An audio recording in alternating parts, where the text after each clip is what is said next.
takeoff checklist complete. US Airways Flight 1549 has just left New York's LaGuardia Airport. Birds. And that fast, we were just on top of them.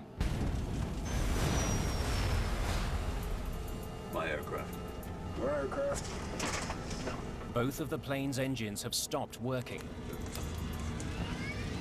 Mayday, mayday, mayday. This is Cactus 1549. The plane is falling from the sky. There are only a few seconds to decide what to do. If we can get it for you, want to try and land on runway 13. We're unable. 155 lives depend on the pilots making the right call.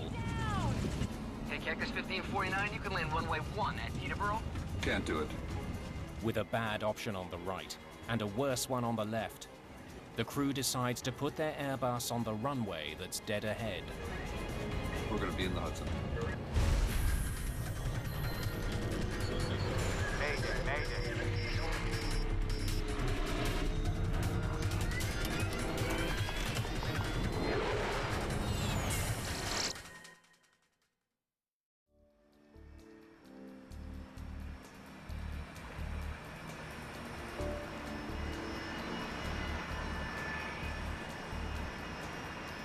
New York's LaGuardia Airport, mid-afternoon. Please take a moment to listen to this important... US Airways Flight 1549 is a short hop from New York City to Charlotte, North Carolina. At least it will be a little warmer in Charlotte. Your seat serves flotation device. Together in the cockpit today are Captain Chesley Sullenberger, 57, Clear to push.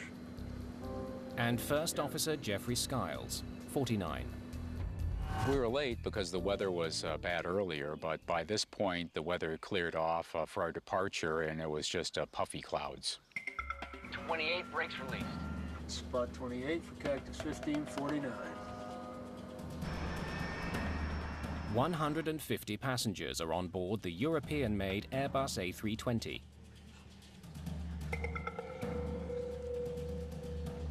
Businessman Clay Presley is on his way home to Charlotte. I arrived at the airport at LaGuardia. It was very cold. It had been snowing a little bit that day, and we had a storm coming in, so we wanted to make sure we made that flight and weren't hung up or delayed on some later flights. The crew flew in an hour earlier from Charlotte, with Sullenberger at the controls. Your brakes, your aircraft. First Officer Skiles will be flying the plane back to Charlotte. My aircraft. It's a common sharing of piloting duties.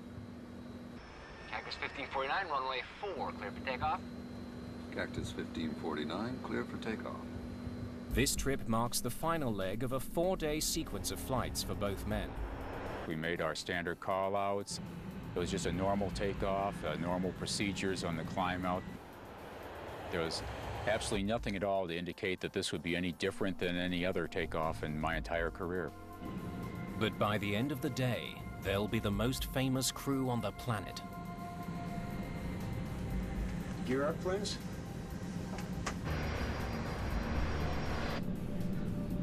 Gear up. Patrick Harton is one of the controllers handling traffic out of LaGuardia today. He has one of the most stressful jobs in the world. When I sit down in front of a radar, I'm responsible for every person on every airplane under my control. And I take that responsibility very seriously. Cactus 1549, New York departure, radar contact. Climb and maintain 15,000. The flight will climb northeast out of LaGuardia, and then begin a slow turn south towards Charlotte. I think I had about 3 or 4 airplanes on my frequency at that time. And it was just a normal departure. You know, it was just another flight that I've handled a million times. Riding the thrust of 2 General Electric engines, the aircraft powers into the sky. Cactus 1549, 700, climbing 5,000. What a view of the Hudson today. Yeah. After takeoff checklist complete. Flight 1549 is traveling at almost 400 kilometers an hour. It's been in the air for just a minute and a half. I caught something out of the corner of my eye, and slightly to our right, but still ahead of us, was a line of birds. And they were very, very close, too close for us to maneuver around. And that fast, we were just on top of them. You can just feel the power of the plane going forward. And then all of a sudden, there was this gigantic boom. It seemed like it stopped in midair, like you hit a brick wall. And then all of a sudden, somebody said, "The left engine's on fire." Uh-oh. Before we could even assess the situation, We got one roll, both of them rolling back. both engines rolled back to idle. Ignition start. Just 13 seconds after their problems began, Sullenberger takes control of the struggling plane. My aircraft. Your aircraft. Get the QRH. Loss of thrust in both engines. The QRH, or Quick Reference Handbook, is a step-by-step guide to dealing with emergencies. Mayday, mayday, mayday. This is Cactus 1549. Hit birds. We've lost thrust in both engines. We're turning back towards LaGuardia. When a pilot says Mayday or declares an emergency, you go from a focus state to a hyper-focus state. You just focus in on the emergency itself and, figure out the solution to the problem. Okay, you need to return to LaGuardia. Turn left, heading 220. 220. All of a sudden, there was a smell that came through the cabin. Something's burning. If fuel remaining, engine mode selector, ignition. What I'm thinking, though, at this point is that, we're just going to have to restart an engine. Thrust levers. Confirm idle. Idle. The procedure is to try to restart the engines, and I always had faith we could do that. Airspeed optimum relay, 300 knots. We don't have that. We don't. Okay, Cactus 1549, if we can get it for you, you want to try and land on runway 13. We're unable. The conversations with Captain Sullenberger were very short and to the point, which was very appropriate for the emergency. There was a lot going on and wasn't much time to handle it. When Captain Sullenberger simply said unable, it didn't bother me. I mean, he had his hands full flying the airplane, and I understood that. So my job is just to move on to the next option. All right, Cactus 1549, it's going to be traffic for runway 31. Unable. Harton still wants the jet to return to LaGuardia, but Flight 1549 is now just 1,400 feet above the ground. Cactus 1549, runway 4 is available if you want to make left, traffic runway 4. I'm not sure we can make any runway. What's to our right? Anything in New Jersey? Teterboro? Okay, yeah, off to your right side is Teterboro Airport. You want to try to go to Teterboro? Teterboro is a small airport on the New Jersey side of the Hudson River, but it's several kilometers away. And without their engines, Flight 1549 is dropping fast. Want to try to go to Teterboro? Yes. When the air traffic controller pointed out Teterboro, I looked at it and I stopped, and I was kind of concerned that he was actually going to try for it. I didn't think we could make it. So you're sitting there very quietly. People are anxiously waiting for information, and they wanted reassurance that things were going to be okay. You could hear the microphone come on. This is the captain. We're hoping he was going to say, "I've got this under control, we're going to be okay, we're going to make it, we're going to turn around and go back and land." That's what you were hoping to hear. Brace for impact. What does he mean, brace for impact? And then all of a sudden it registered. I think he's saying we're going to crash. Get your heads down! I had no idea about how to brace for impact. Everybody's looking around, brace for impact. What do you mean, brace for impact? And how do you brace? Go ahead. Try number 1. I put it back on. Okay, put it back on. Put it back on. While the crew struggles to fly their stricken plane, Patrick Harton is still trying to find them an airport. I actually worked Teterboro Airport for about 3 years, so I was very familiar with the airport. Okay, Cactus 1549, you can land runway 1 at Teterboro. Can't do it. Okay, which runway would you like at Teterboro? We're going to be in the Hudson. I'm sorry, say again, Cactus? I could hear him, but my mind really didn't want to comprehend those words. We're going to be in the Hudson. That was a death sentence for him, and I didn't want to accept the fact that it was over and there were no more options left. I don't think we're going back to Guardia. I just emailed my wife and just said, "I love you." And I didn't say anything else because I really did not want her to worry.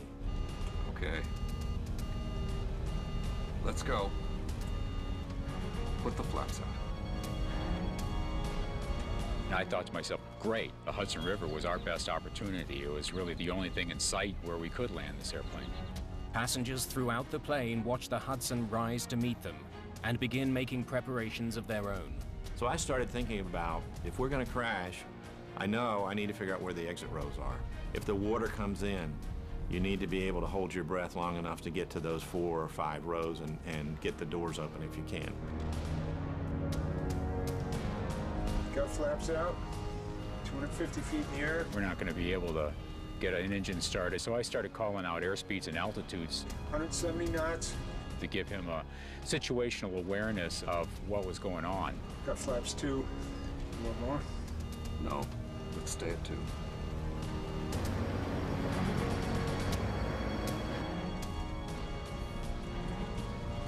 Got any ideas? Actually, not.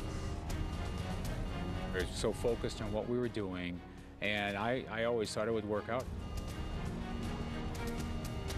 Below 300 feet, Patrick Harton's radar can't see the plane. Flight 1549 disappears. When the aircraft disappeared off my radar, I just assumed that there weren't going to be any survivors. In the cabin, the passengers prepare for the inevitable. All the passengers really started kind of pulling together, and somebody yelled out as we were going down, "You ready at the doors?" The folks at the door says, "We're ready." I was just scared to death. We're going to brace.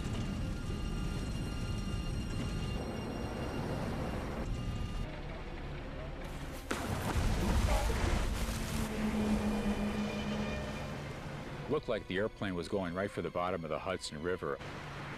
All we saw was water cascading over the windshield. It was like a tornado. Pieces of the plane were being torn apart. Some people were thrown around pretty good. Then the airplane popped up, and it was just sort of gently rocking in the waves.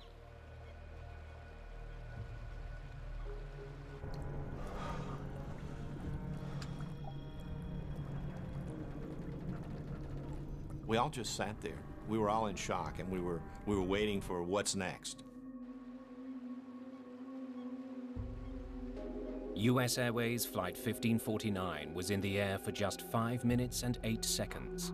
Having made a remarkable landing, the passengers and crew now face a new danger. The plane is leaking. The ice-cold water of the Hudson is pouring into the cabin.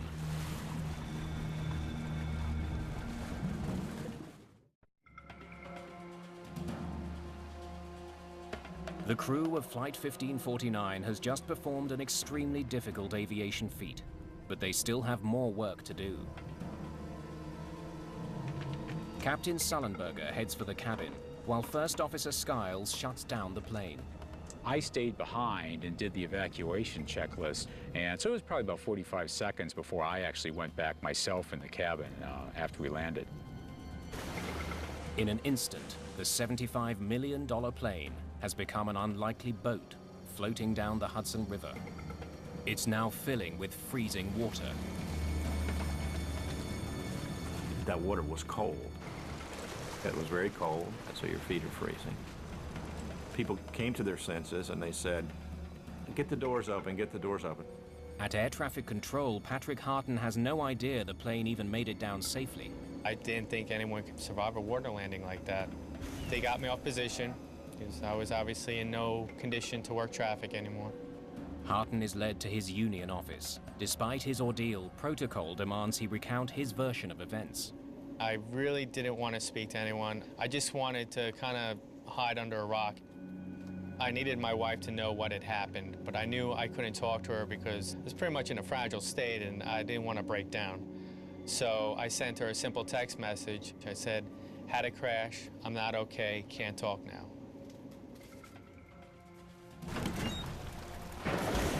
Passengers nearest the exits open the doors quickly, while Sullenberger and the cabin crew begin managing the evacuation. I just jumped up very quickly and started making my way to the emergency door. And so I worked my way out onto the wing, just a few steps to start with. I started noticing that people around me had their flotation devices. They'd pulled up their seat bottoms, or they had a life jacket that they had taken. I had nothing with me. Skiles heads back to help the crew in the cabin get passengers out of the sinking plane.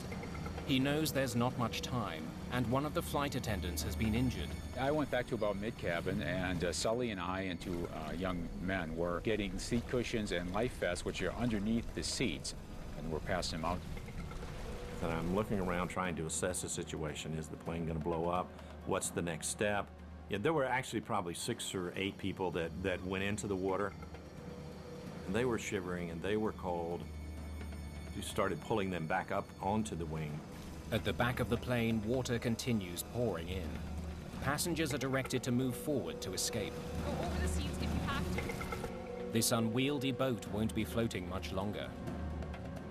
We were actually in the water, up to our knees, and it was just absolutely freezing cold. Every part of your body that was in that water just ached to the bone. Come forward! Is there anybody here? We were very confident there was nobody left on the airplane, but what was going on the wings, we just had no idea. Skiles and Sullenberger are the last ones off the plane. I just saw the big splash when the plane just bounced over the water. A small commercial airline crashed into the water. They've been in the water more than 10 minutes already. LaGuardia Airport has sent out an alert to New York's emergency services. In the middle of the Hudson, 155 frozen people hope that help will arrive in time. I saw the first ferry, and I could see the wheelhouse. I felt like, okay, we're really going to be okay. There was a sigh of relief. First on the scene are passenger ferries that have been shuttling people across the Hudson. They are eventually joined by the Coast Guard and Fire Department. The atmosphere on the ferry was still one of concern because we didn't know whether all the passengers got off the plane at that point in time. I was sitting in the union office preparing to make my statement. Where do I start? And that's when one of my friends popped their head into the office and said, "Hey, Patty, it looks like everyone made it." And I was like, "Really?" That was incredible news. I mean, I was still traumatized by the event itself, but the fact that everyone made it was just, it's like the weight of the world was lifted off my shoulders.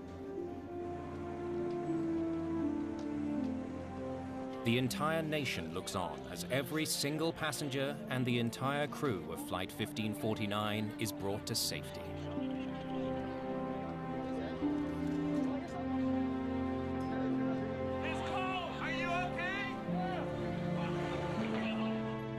Like so many others around the world, investigators from the National Transportation Safety Board are riveted to the pictures. Hey, you gotta see this. We learned a little bit about the accident, of course, before we launched. The TV channels were showing the aircraft in the river and everything.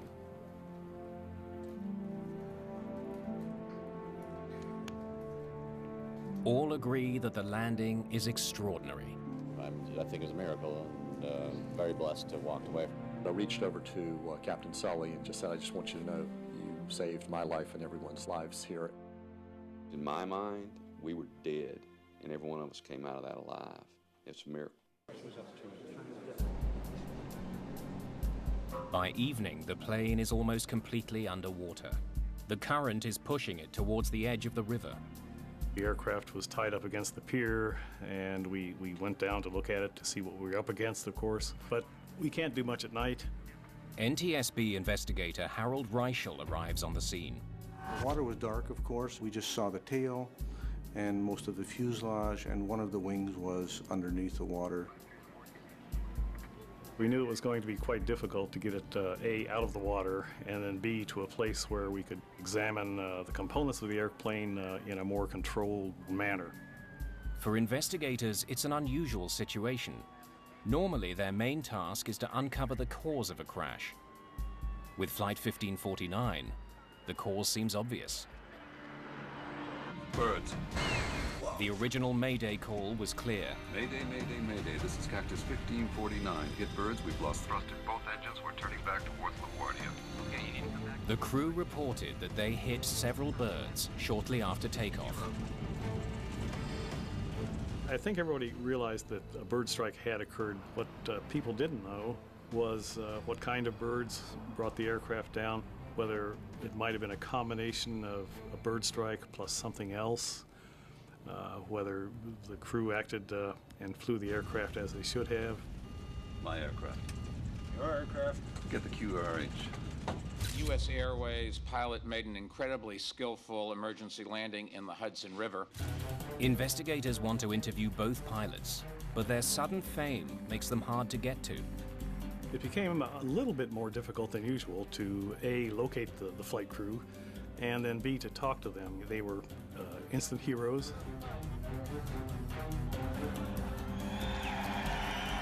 Nothing in life can prepare one for the media frenzy of a situation, like this. And it's not just the pilot's newfound celebrity that's an obstacle for investigators like Catherine Wilson. One of the most challenging things in this case was nobody wanted to sully Sully. He was a hero in this case, and we were the ones who was potentially going to pick apart what he did and try to find out what he did and whether it was right or not. To prove that birds caused the crash, authorities need to get the plane out of the water. But a vital piece is missing. We had been told earlier that both engines were still attached to the aircraft. That turned out not to be true. So that became a major goal right off the bat, was to figure out where that second engine was.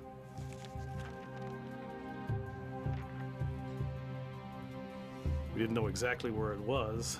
Let's focus on this area. But we had films of the aircraft actually touching down, and we could cross-reference different things. We used some side-scanning sonar that gave us a very clear picture of the bottom.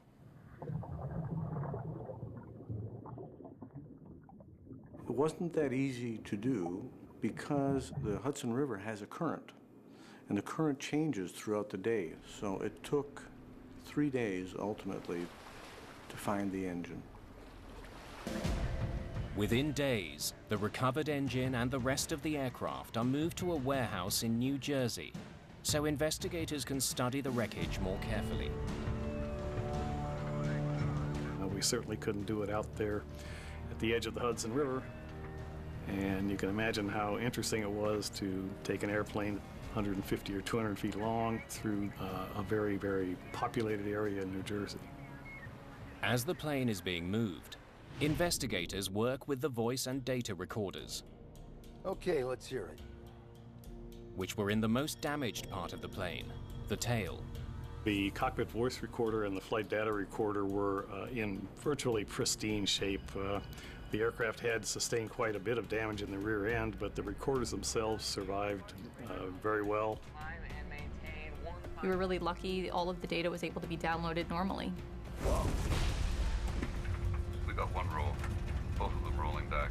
Listening to the CVR provides vital insight into how the crew responded to the emergency. In this case, both Captain Sullenberger and First Officer Skiles acted extremely professionally. Ignition start.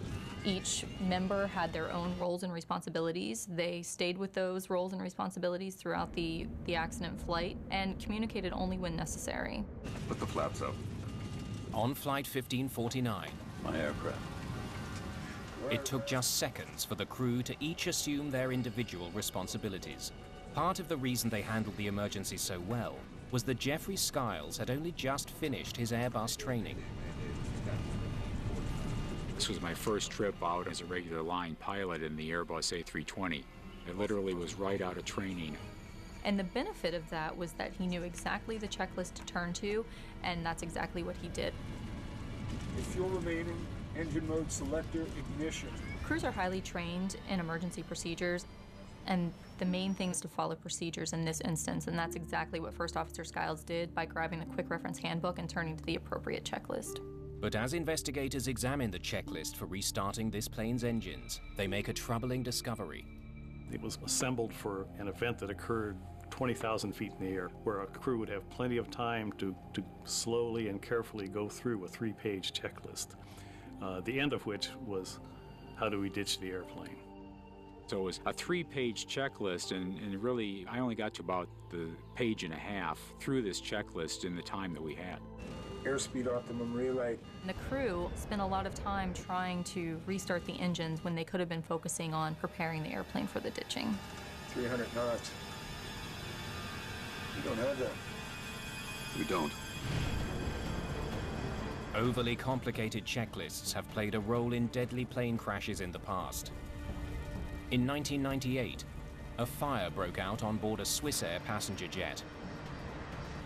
The checklist the crew used for that situation would have taken them up to half an hour to complete. It's a half hour they didn't have.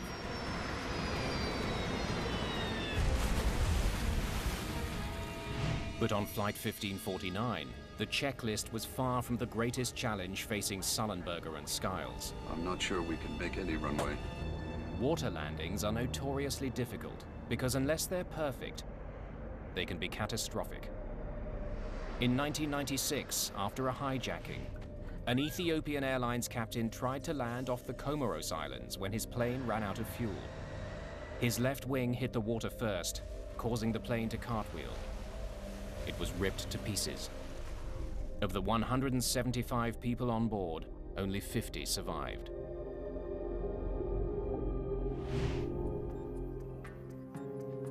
Investigators soon learn that none of the major airlines use simulators to teach pilots how to land on water. Training for ditching in a simulator is very difficult. We don't have the models to accurately simulate what an airplane would do when it touches down on water. Given the rarity of this type of event, it would be very difficult to justify training pilots for this type of event.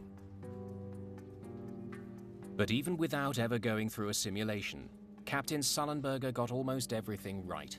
He kept the nose up and wings level. He let the tail hit the water first, slowing the jet down enough so that it survived the impact. Nice flying. NTSB investigators turned to their own simulation to answer a vital question. This is the captain. Did Sullenberger have to land in the Hudson? Brace for impact. Or could he have made it to a runway? Mayday, mayday, mayday. This is Cactus 1549. Hit birds. Investigators studied Chesley Sullenberger and Jeffrey Skiles' actions in the moments after their plane collided with birds. Ignition. We wanted to know, did the pilots do the right thing? So what we did in the simulator was we tested exactly that. Was there enough energy to make it back to LaGuardia? And what we found was that about 50% of the time we were able to make it back to the airport. But when a 35-second delay is imposed after the bird strike to account for the crew's attempt to restart the engines, all of the simulator pilots crash before reaching the runway. When we took into consideration the decision-making process that Captain Sullenberger went through, we realized that it was not possible to make it back to the airport. Cactus 1549, runway 4 is available. There's no doubt. We're going to be in the Hudson. Putting the plane in the Hudson was the right call. Sullenberger didn't have enough altitude to glide to either LaGuardia or Teterboro airports. Got one roll. Both of them rolling back. The investigators also discover that Sullenberger made a decision that wasn't at the top of the checklist, one that was critical to the survival of everyone on board. I'm starting the APU. On commercial jetliners, the engines provide power to electrical systems. If the engines stop working, the crew eventually loses those systems. The APU is an emergency generator that keeps some things running. The APU allowed him to still see his screens, the instruments still worked. It also allowed the A320 itself to assist with the heroic landing. The APU provided power to the plane's electronic brain, stopping the pilots from making any potentially dangerous moves. It kept them inside a so-called flight envelope. By starting the APU early in the sequence, the flight crew was able to maintain the flight envelope protections, which prevented the airplane from stalling when the airspeed got too slow. He's right on the edge of stall speed. The flight data shows that Sullenberger was going slower than the ideal speed. The airspeed during the accident sequence got about 20 knots slower than it should have been for this flight. But the A320's flight computer is designed to constantly adjust the plane's pitch and keep it from stalling. We definitely could have had a much more catastrophic outcome had the airplane actually stalled. Starting the APU. Sullenberger's quick thinking made sure the plane's complex computer system kept working. It gave him an automated safety net, so he'd have the best chance to do the nearly impossible. We're going to be in the Hudson. It was a combination of a good crew and a good airplane. Let's go. Put the flaps out. The captain had the presence of mind, for instance, just before they were about to land, a couple of 100 feet in the air, to turn to the first officer and ask, "Got any ideas?" Actually, if not. They were both coordinating right up to the end, and that's what we like to see. Skill, training, and the aircraft's very design combined to save the lives of 155 people. But investigators still want to know how birds crippled two highly advanced jet engines, and if they can stop it from happening again. 8 days after the crash, investigators are finally able to examine the engines in detail. Richard Dolbear has spent much of his career studying collisions between birds and airplanes. When aircraft strikes a bird, generally there's not much left of the bird, particularly if that bird goes through the engine.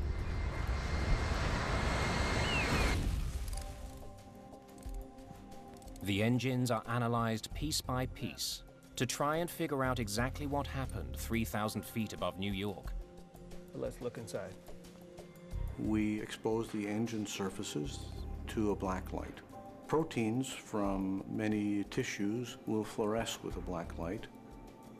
Much of the tissue was already gone, but many of the proteins stayed on the surfaces of the engine. Look at that. Deep in the right engine, investigators find about a cup of charred remains. Most of the remains found were just muscle tissue, bone fragments, and minuscule feather remains. I was able to find about 29 samples in one engine and 14 in the other. But the engines aren't the only part of the plane that's been damaged. Birds. Whoa! The aircraft hit many birds. So we found evidence on the wings and on the flaps and on the fuselage, but the plane can still fly when that occurs. The threat posed by bird strikes is well known. Bird strikes are a much bigger problem than the general public realizes. In the last 20 years, there have been approximately 210 aircraft that have been destroyed because of collisions with birds. This Boeing 757 ingested a crow while taking off from Manchester, England, later landing safely. In 2008 alone, there were 4 dramatic accidents. A Boeing 747 sucked a kestrel into one of its engines. The crew aborted takeoff and survived. The plane was ruined. This jet ingested pelicans into both engines, and one ended up in the cockpit. Repairs cost $2 million. The engine of an MD-10 was severely damaged by a gadwall. The repair cost was $900,000. And 5 people were killed when this Cessna smashed into at least one pelican. More than 200 people have died in bird strike accidents since 1988. The problem could get worse because there are more birds out there. By restricting the use of pesticides that were hazardous to birds, such as DDT, we've seen a tremendous rebound in the populations of bird species. A remarkable increase in the Canada geese that are resident, non-migratory birds. Nationwide, the population has grown from about 1 million to about 4 million. At LaGuardia, one of the airport's biggest problems is a year-round goose colony on nearby Rikers Island.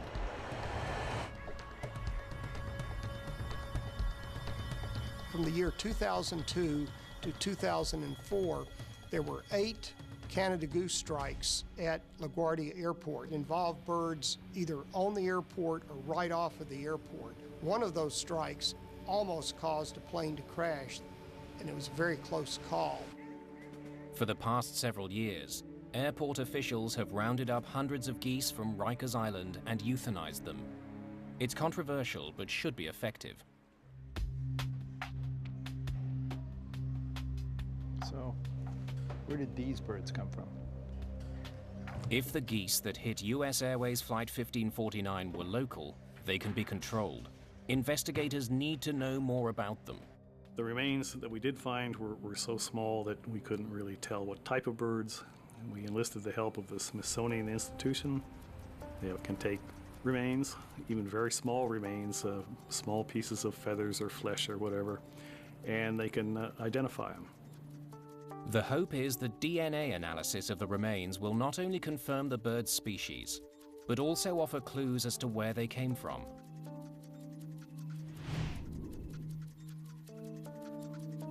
While they wait for answers, investigators turn to answering the question of how a few birds forced a 68-ton jet from the sky.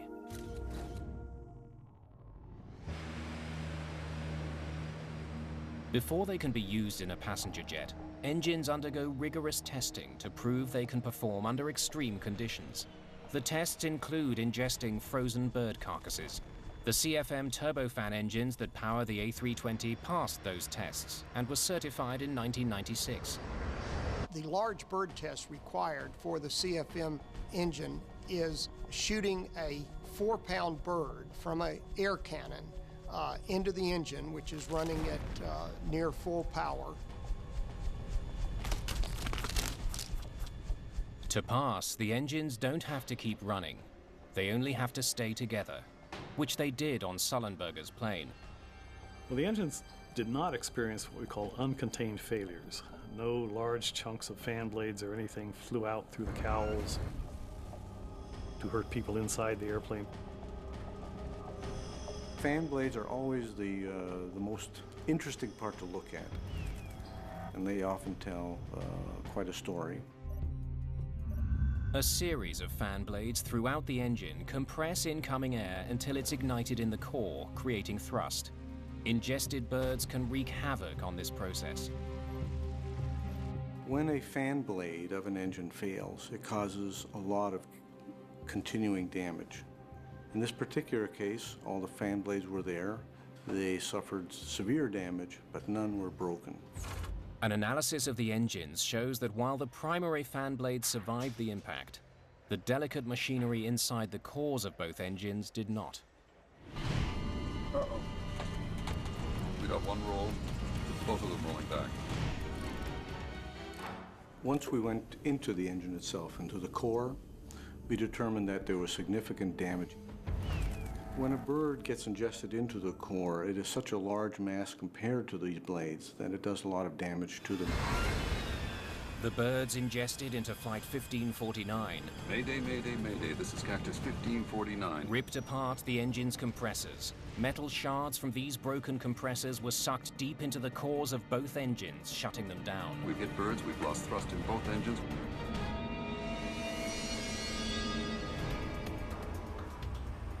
When DNA results come back from the Smithsonian Institution, investigators finally understand why Flight 1549 lost both its engines. The birds that struck Sullenberger and Skiles' aircraft were adult Canada geese. They were far larger than anything the engines were ever tested for. Because of that analysis, we know that these birds ingested each probably weighed about 10 pounds. The tests also confirmed that as many as 4 large birds had hit Flight 1549's engines. It was simply too much for them to handle. Rarely do birds get ingested into the core of the engine. Rarely does an engine ingest the bird and then stop running completely. That's a very rare event. Ignition start. What makes this one even rarer is that both engines ingested birds and both shut down. We're going to be in the Hudson. The DNA test also proves that the geese involved in this accident were not the local geese that LaGuardia has worked so hard to manage. These were geese that had been in northern Canada during the preceding summer. They were migratory geese. The collision between the migrating geese and Flight 1549 happened 7 kilometers from the airport. It means that none of the existing programs for reducing the number of birds would have prevented the collision. It also means that what happened to that flight could happen again, unless a way can be found to keep birds and planes apart. Romeo Whiskey 2-1, radar contact, Walsh report 20 DME southeast Melbourne. Every year, about 2 million planes pass over New York's airspace. Most people do not appreciate the problems that birds can cause to aircraft. They don't realize how a small, seemingly insignificant organism in relation to the size of an aircraft can cause these kinds of catastrophic failures. The airline industry needs to find solutions to bird strikes. Placing screens in front of the engines is one of the most obvious answers, but there are serious drawbacks. Screens can fall off, screens can break, and then they would be ingested into the engine, causing similar damage or more catastrophic damage. Screens can also introduce turbulence to the airflow, which can starve the engines of air, causing them to fail. Winter weather is also a serious problem for engine screens. A screen is a perfect ice builder, and it will accrete ice very quickly in icing conditions. A more promising solution is already being tested in several American cities, including New York. At John F. Kennedy Airport, specialized radar is sweeping the skies looking for birds near planes. Most airports are equipped with radar that sends out radio waves that simply bounce off objects in the sky. Typically, only large objects are seen, and most of this information isn't passed along to air traffic controllers.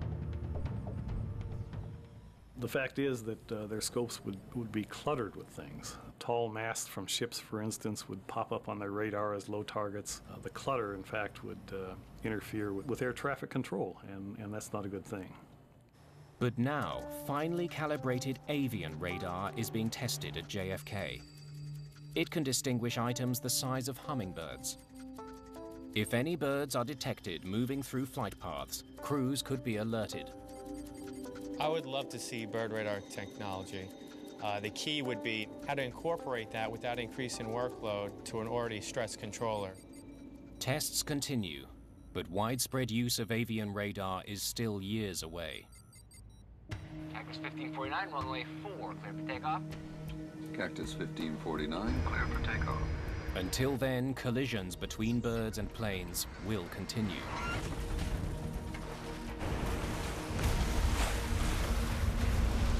What the safe outcome of Flight 1549 proved is that right now, the best defense against this threat is a good team in the cockpit.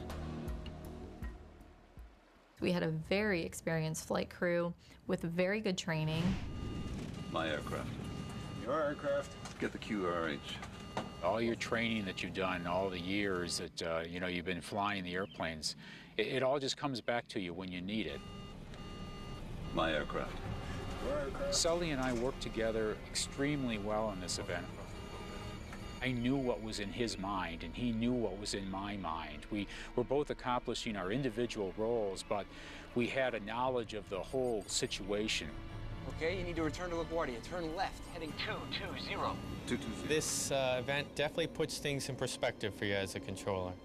One thing I appreciate more, the teamwork and how when you work together, you can pretty much accomplish whatever you need to accomplish. Off to your right side is Teterboro Airport. You want to try and make Teterboro? We're going to be in the Hudson. The landing in the Hudson took training and skill. It also took a bit of luck. We had a very clear day. We had a perfect condition for the river. So there was just a series of really fortunate events that occurred that assisted this crew in landing successfully on the river. Well, at the safety board, we don't really deal in miracles very often, but this event had a lot of things that came together at the right time and the right place. And so a lot of us are thinking, well, maybe we do have a miracle here. What a view of the Hudson today. Brand new air crash investigation is back next week. More details coming up. Stay tuned for more drama in the skies.